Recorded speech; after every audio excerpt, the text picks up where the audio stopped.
भारत की 7 पवित्र नदियों सप्त नदियों को 7 पवित्र माताओं के रूप में दर्शाता है। हिंदू संस्कृति में इन नदियों का न केवल भौगोलिक महत्व है, बल्कि इन्हें देवी स्वरूप मानकर पूजा भी जाता है। आइए इस चित्र में दिखाई गई प्रत्येक नदी और उनकी विशेषता को विस्तार से समझते हैं। 1.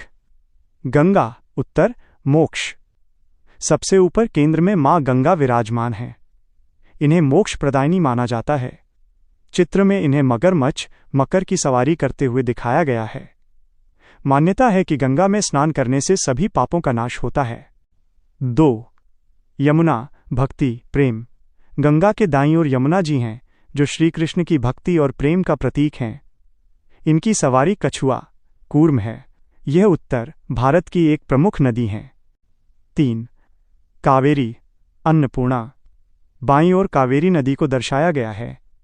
इन्हें दक्षिण की गंगा भी कहा जाता है। चित्र में इन्हें अन्नपूर्णा, भोजन और पोषण देने वाली के रूप में दिखाया गया है, क्योंकि इनका जल दक्षिण भारत की कृषि का मुख्य आधार है। 4. सरस्वती, ज्ञान और विद्या। बीच में हंस पर विराजमान मां सरस्वती हैं। ये लुप्त हो चुकी नदी मानी जाती हैं, लेकिन आध्यात्मिक रूप से इन्हें ज्ञान, संगीत और कला की देवी के रूप में पूजा जाता है।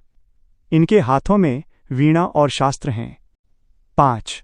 सिंधु, पश्चिम विशाल। निचले बाएं हिस्से में सिंधु नदी है।